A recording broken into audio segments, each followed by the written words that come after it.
તમે હમણાં એસઓપી ની વાત કરી, રાઈટ? એસઓપી માટે ફૂડની અંદર ખાસ રેસીપી મેન્ટેન કરવી, તમારા 400 આઉટલેટ. અને મેં હમણાં તમને વાત કરી કે નવરાત્રીની સિઝન ચાલતી હતી, એટલે હું તો ગયો હતો અને આ પોડકાસ્ટ કરવાનો હતો, એટલા માટે મેં મલ્ટિપલ તમારા ક્યુઝિન્સ ટ્રાય કર્યા, રાઈટ? ટેસ્ટ વોઝ અમેઝિંગ, કે જે આપણને ગમે. એવું નથી કે ભાઈ ચલો 5 સ્ટાર યારે આપણે કમ્પેર કરીએ કે પણ જે સ્ટ્રીટ આપણને ગમે છે કે ભાઈ ટેંગીનેસ જોઈએ, સ્પાઇસીનેસ, આ બધું જોઈએ. 24 સ્ટેટ છે, બધાનું કેવું છે કે ટંગ ટેસ્ટ અલગ અલગ છે.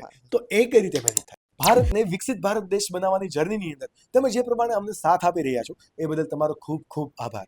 અને thank you for choosing this particular topic two watch, because આ પર્ટિક્યુલર ટોપિકથી તમે બિઝનેસ ક્ષેત્રે, લાઈફ ક્ષેત્રે, પર્સનલ લાઈફ ક્ષેત્રે ક્યાંક ને ક્યાંક ડેવલપ થશો. અને તમે જો આ પર્ટિક્યુલર ક્લિપનો ફૂલ પોડકાસ્ટ જોવા માંગો છો તો તમે અમારી મેઇન યુટ્યુબ ચેનલ આકાશ ઉકાણી ચેનલ પર જઈ શકો છો. ત્યાં સબસ્ક્રાઇબ કરી શકો છો કે જ્યાં એવરી સેટરડે અમે નવા પોડકાસ્ટ અપલોડ કરીએ છીએ. અને આ આકાશ ઉકાણી ક્લિપ ચેનલ પર અમે અમારા ફૂલ પોડકાસ્ટમાંથી મોસ્ટ વેલ્યુએબલ ટોપિકને નાનકડી ક્લિપ સ્વરૂપે તમારા સામે રાખીએ છીએ અને એવરી ડે અપલોડ કરીએ છીએ. Then hit subscribe button to this channel as well. તમે અમારી સાથે ડેઇલી અપડેટ્સ માટે અમને ઇન્સ્ટાગ્રામ ચેનલ પર પણ ફોલો કરી શકો છો. જો તમે બધી જ આ પ્રોસેસ કરી દીધી છે then enjoy the show. હું તમને મેકડીની ડોસા બર્ગર તમે સાંભળ્યું છે? હા, યસ. કોઈ લોન્ચ કર્યું છે? એ નથી ખબર, બટ નામ સાંભળ્યું છે. સર્ચ કરો એકવાર. My phone is outside. Search કરો તમે dosa burger. Who is the founder? આપણે લઈએ, ટાઈમ લઈએ અને આ લાઈવ શૂટિંગ રાખીશું. હા કારણ કે સર્ચ કરો તમે, કારણ કે હું તમને કહીશ તો મજા નહીં આવશે. એટલે તમે સર્ચ કરો, તમારા શું કે આશ્ચર્યમાં આવશે તમને. મેકડોનાલ્ડ્સ? યસ. તમે કોઈ દિવસ સાંભળેલું નહીં. એટલે તમને સર્ચ કરાવ્યું. સાઉથમાં જ્યારે મેકડી ગયું એને તકલીફ પડવા લાગી તો ભાઈએ ડોસા બર્ગર લોન્ચ કરવું પડ્યું. સો રિજનલ સ્વાદ ચેન્જ થાય છે, દેટ ઇઝ ટ્રુ, અને એ રીતે અમે બી ચેન્જ કરીએ છીએ. That is surprising. That is dosa burger launch 2 વર્ષ પહેલા થયું છે મેકડીમાં. એક્ઝેક્ટલી, પણ આપણી નજરની સામે ના હોય. આપણે ત્યાં છે જ નહીં. એક્ઝેક્ટલી. સાઉથ માટે છે. હવે એમાં શું કરે છે લોકો કે જે પેટી હોય છે એની અંદર જે મસાલા ડોસાનો જે મસાલો હોય છે એનાથી પેટી બનાવે છે. એ લોકોને ત્યાંનો રિજનલ સ્વાદ આવે. તો અમુક જે ચેન્જીસ છે એવા વેરિયન્ટી થશે. ઇવન મેકડી જ્યારે ઇન્ડિયામાં આવ્યું, મેક આલુ ટિક્કી આખી દુનિયામાં કશે જ નથી મળતું. એને રિસર્ચ કર્યું કે ભારતમાં જેટલા પણ સ્નેક્સ છે, because they were introduce as a snack, તો ભારતમાં જેટલા પણ સ્નેક છે કઈ વસ્તુ છે જે કોમન હોય છે. તેને જોયું, પાણીપુરી ઉઠાવો, તમે રગડા પેટી સમોસા ઉઠાવો, તમે કોઈ બી આપણી શું કહેવાય સ્નેકની આઈટમ ઉઠાડો ત્યાં બટાકા હશે જ કોમન. તો એને મેક આલુ ટિક્કી લોન્ચ કર્યું. તો એને રિજનલ સ્ટડી કરીને આ બધી વસ્તુ સો અમુક ચેન્જ વેરિએશન એવી રીતના આપણે કરીએ છીએ. એક્ઝેક્ટલી. આખું ઝોર્કોનો આઈડિયા ક્યાંથી આવ્યો તો નો ડાઉટ તમે કીધું, બટ આ હવે તમે મને આટલું સ્ટડી કર્યા બાદ મારે તમે તમારા કહેવાય ને કે બેકએન્ડમાં લઈને જવું છે કે આ આઈડિયા એક્ઝેક્ટલી ક્યારે આવ્યો હતો? આઈડિયા તો બહુ પહેલાથી જ હતો. ફૂડનું મારે કરવાનું જ હતું. આમાં ફૂડી તમે જોઈ શકો છો. સો ફૂડનું તો કરવાનું જ હતું હંમેશા. પણ કોવિડ સેકન્ડ વેવમાં એક ઓપોર્ચ્યુનિટી દેખાણી. વેસુમાં માર્વેલા કોરિડોર પર જ્યાં અમારું પહેલું આઉટલેટ છે, સો ત્યાં સ્ટાર પિઝા કરીને એક આઉટલેટ હતું એન્ડ એ ક્લોઝ થવાનું હતું. Whatever may be the reason જે અમને ખબર પડી કે ફર્સ્ટ એને જ્યારે સ્ટાર્ટ કર્યું, first wave of covid hit, તો એને ફર્સ્ટ વેવ તો સર્વાઈવ કરી લીધું, હે ને. સમજો ફેબ્રુઆરીમાં ઓપનિંગ થઈ અને માર્ચમાં કોવિડ આવી ગયું. ફર્સ્ટ વેવ એને, પણ સેકન્ડ વેવમાં પાછું બંધ થયું. અને સૌથી લાસ્ટ જે સેક્ટર ખુલ્યા ને આપણા ફૂડવાળા, કે ભાઈ ડાઇનિંગ અલાઉડ નહોતું, ખાલી ટેક અવે અલાઉડ છે, 8 વાગ્યા સુધી જ અલાઉડ છે, આવી રીતના હોસ્પિટાલિટીમાં હતું. સો સેકન્ડ વેવ હિટ થયું, એ કુડન્ટ સર્વાઈવ. પણ અમને દેટ વિઝન હતું કે ભાઈ ત્યાંથી અમે જોતા હતા કે લોકેશન બહુ જ ફાઇન હતી. અમને એમ હતું કોવિડ ટેમ્પરરી છે, એવું નથી કે પરમાનન્ટ છે. તો આખું ફર્નિચર સેટઅપ બધું જ અમને 4.5 લાખ રૂપિયામાં મળતું હતું. જુગાડી તો છો જ. જુગાડી ઓર વોટેવર. તો અમે એ સેટઅપ લઈ લીધું અને ત્યાંથી એ જર્ની સ્ટાર્ટ થઈ. પછી there was no looking back. But early જે ફેઝ હતો before the shark tank, failure, what was your biggest failure before the shark tank? Biggest failure એટલે મેં ખરેખર એમ કેટેગરાઇઝ કરતો જ નથી લાઈફમાં કે ફેલિયર બહુ મોટું નહીં, ફેલિયર ને સક્સેસ એવું કંઈ છે જ નથી. એટલે આઈ એમ લાઈક પર્સન કે દરેક ઇમોશનને એન્જોય કરે. તમે સેડ સોંગ સાંભળીને કોઈ વાર એન્જોય કર્યું છે? હા, ઘણા બધા લોકોને સેડ સોંગ સાંભળવાનું બહુ ગમે. એવી રીતે આઈ ફીલ કે લાઈફમાં દરેક ઇમોશન, હેપી હોય, સેડ હોય, દરેક ઇમોશનની એક બ્યુટી છે. સો એ ઇમોશનને તમે એન્જોય કરો એમ. સો ફેલિયર રીતે તમે જોયું જ નથી. હા, એટલે મારી નજરમાં એ એઝ એ ફેલિયર કે હું મેં કેટેગરાઇઝ નથી કર્યું કે આ ફેલિયર છે. આઈ એન્જોય ઇટ એમ, whatever is the situation, મજા આવે આમ, બસ.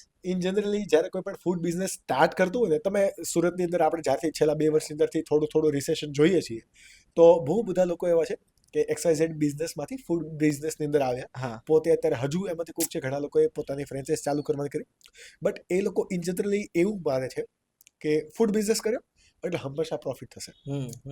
Is it myth or true?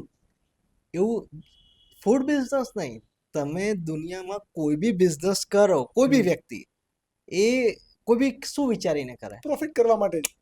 સમજો કે કોઈ બી માણસ એમ વિચારે કે હું આ બિઝનેસ સ્ટાર્ટ કરીશ ને એમાં લોસ થશે. નીચે હાર્ડવેરની દુકાન છે એ ચાલુ કરતો હોય, કે નીચે પેલું ગ્લાસની અત્યારે બાલકૃષ્ણ બાલકૃષ્ણ ગ્લાસ, કોઈ બી વ્યાપાર સ્ટાર્ટ કરતો હોય, ફૂડ જવા દો તમે, કોઈ બી ટેક્સટાઇલ કરતો હોય, ડાયમંડ કરતો હોય, કઈ બી કરતો હોય, રિક્ષા બી ચલાવતો હોય, તો એ જ વિચારતો હોય ને કે મેં કંઈક એમાંથી અર્નિંગ કરીશ. આની કરીશ. તો that is A common thing. I don't think કે કેટેગરાઇઝ તમે કરી શકો ફૂડ માટે. કોઈ બી વ્યક્તિ બિઝનેસ કરતો હોય અને કોઈ માણસ એમ કહેતો હોય કે મારે સમાજને સુધારવા માટે કે એના માટે કરવું છે, તો NGO ખોલે. એક્ઝેક્ટલી. ત્યાં સુધી તો એ તો તમે કોન્ટેન્ટ ક્રિએટર બન્યા તો તમારો કોઈ તો વિચાર છે ને કે મારા વ્યૂઝ વધે, હું વધારેમાં વધારે લોકો સુધી પહોંચું, 1 મિલિયન મારા સબસ્ક્રાઇબર થાય કે ફોલોવર્સ થાય. દેટ ઇઝ અ બેઝિક કે કોઈ મોટિવ હંમેશા સારો જોવાનો છે. ઇન ધ શોર્ટ કે નંબર્સ હોય કે પૈસા હોય, 100%. હા, પ્રોફિટ જ but thing is that there is a differentiation between food business and other business. સૌથી મોટું ડિફરન્શિએશન એ છે કે જે બહારની દુનિયામાં લોકો છે એને બહુ ફ્લેશી ને બહુ મસ્ત લાગે. આપણે બધા ગુજરાતના લોકો, આપણે સેટરડે સન્ડે બહાર ખાવા જઈએ, આપણે બેસીને જમતા હોઈએ. તમે એમ ગણો, તમે શું કરો, તમે ઓર્ડર આપ્યું છે, 15 મિનિટ તમે બેસો, તમે ભાઈબંધ જોડે વાત કરો કે અચ્છા જો અહીંયા 5 ટેબલ ફૂલ છે, એક ટેબલમાંથી છે ને 500 રૂપિયાનો ઓર્ડર આવ્યો છે, તો 2500 રૂપિયા થયા. આખા દિવસમાં 10 કલાક ચાલે છે, તો આનો 25,000 નો કાઉન્ટર થતો હશે. હા, બંને થતો હશે એટલે 7.5 લાખ રૂપિયા થયા. 2.5 લાખ રૂપિયા ઝોમેટો સ્વીગી થતા હશે એટલે 10 લાખ રૂપિયા થયા. આમ કરીને આમાંથી આનું કોસ્ટિંગ તો આ રેન્ટ એટલું હશે, આટલું છે, એટલે આ 3-4 લાખ તો આ કમાતો હશે. આપણે ઓર્ડર આવે ત્યાં એ પહેલા તો 15 મિનિટમાં આ બધું કેલ્ક્યુલેશન કરી લે માણસ, બરાબર, અને પછી એ ડિસિઝન લે કે ચલો food. But he or she don't know કે આ બિઝનેસ અને બીજા બિઝનેસમાં ફંડામેન્ટલ ડિફરન્સ એ છે કે આ બિઝનેસ 14 કલાકનો બિઝનેસ છે. કેટલા કલાકનો? 14 કલાક. તમે કોઈ બી કેફે 11 વાગે તો સવારે ખોલશો અને રાતના 11 વાગ્યા સુધી તો ચલાવશો આરામથી.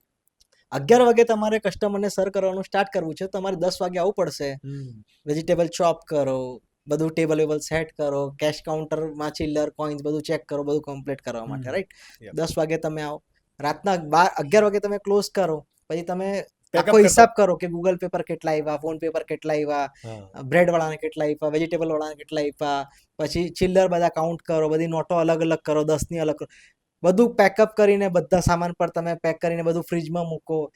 કરતા તમને કલાક લાગે આરામથી. એટલે 12 કલાક ઓપરેશનલ અને 2 કલાક આપણે આના માટે. 14 કલાકનો બિઝનેસ ઇઝી. 365 દિવસનો ધંધો, અને ફેસ્ટિવલ અને સન્ડે પર તો વધારે. જ્યારે બધાનું બંધ થાય ત્યારે આપણું સૌથી વધારે ચાલે. એટલે તમારી દિવાળી પણ અહીંયા જ થવાની છે, તમારી હોળી પણ અહીંયા જ થશે, તમે રક્ષાબંધન બી અહીંયા થશે. અત્યારે વેસુનું આઉટલેટ જે આપણું છે એ કાલે આખી રાત ચાલુ હતું, 5-5:30 વાગ્યા સુધી ચાલુ હતું. Because of the Navratri. કારણ કે અત્યારે નવરાત્રીમાં કેવું થઈ ગયું છે, 2:30-3 વાગે પછી જ લોકો બહાર નીકળે છે. ને પેલા ઇવેન્ટ વાળાએ બી કેવું કર્યું હોય કે બહાર ગયા તો પાછી રીએન્ટ્રી નથી. હા, તો પેલો 2:30-3 વાગે બધું કમ્પ્લીટ કરીને પછી જ લોકો ખાવા નીકળે. એટલે સો એને ખબર ના હોય, બિહાઇન્ડ ધ સ્ટ્રગલ એમને ખ્યાલ નથી. બિહાઇન્ડ ધ સ્ટ્રગલ પછી આવે એટલું ફેસી, જે તમે કીધું ને કે ભાઈ કેલ્ક્યુલેશન કર્યું કે આટલા આ 15 મિનિટમાં કરી લીધું, હે ને? પછી જ્યારે અંદર આવે ત્યારે ખબર અચ્છા 14 કલાકનો ધંધો છે. અચ્છા રવિવાર છે, અચ્છા આજે તો આવું જ પડશે. અચ્છા રક્ષાબંધન બી અહીંયા છે, અચ્છા હોળી બી અહીંયા છે, અચ્છા દિવાળી બી અહીંયા જ છે. હા ભાઈ, બધું અહીંયા જ છે. બધું અહીંયા છે ને, કે હાર્ડ છે બિઝનેસ કરવો. That is comparatively very tough. Exactly. લોકો આઈટી ની એના તરફ કેમ વળે છે કે ભાઈ સેટરડે સન્ડે રજા હોય છે, વ્હાઇટ કોલર જોબ અને ફ્લેક્સિબલ ટાઈમ, 5 દિવસ કામ કરવાનું હોય છે, હે ને? તમારે 8 કલાક જોબ કરવાની હોય છે. આ રીઝન થી બહુ બધા લોકો ફૂડ બિઝનેસમાં આવે પણ છે. બહુ બધા લોકો જે ક્લોઝર કરે છે ને, that is not because of the profit or loss, that is because of the peace of mind. મેં ઘણા બધા લોકોને એમ જોયું છે કે ભાઈ એ લોકોના એક કપલ છે, એને લગ્ન થયા છે, એને અત્યારે સ્ટાર્ટ કર્યું છે, એને કીધું ભાઈ લગ્ન તૂટી જશે, કારણ કે મને રોજ અહીંયા 12 વાગે છે, સવારે નીકળી જાઉં છું, અત્યારે કેફે સ્ટાર્ટ કરું છું, મારે સ્ટાર્ટિંગમાં 6-8 મહિના તો આવું જ પડશે ને અત્યારે જ લગ્ન થયા છે, હા તો કેવી રીતના આઈ વિલ મેનેજ? ટાઈમ જ નહીં આપી શકો. ટાઈમ નહીં આપી શકે એકબીજાને. અથવા તો તમે બંને હસબન્ડ વાઈફ મસ્ત ચલાવતા હોય, that is another ball game. Okay. આપણા એવા બી ફ્રેન્ચાઇઝી પાર્ટનર છે કે ભાઈ કપલ ચલવે છે મસ્ત. It is અને very બંને good. સાથે ટાઈમ સ્પેન્ડ પણ કરે છે. એ તો બે ત્યાં જ રહે છે, ત્યાં ત્યાં જ જ રહે ખાય છે. છે, ત્યાં જ પીએ છે, બધું ત્યાં જ એમ. That is Exactly. their baby.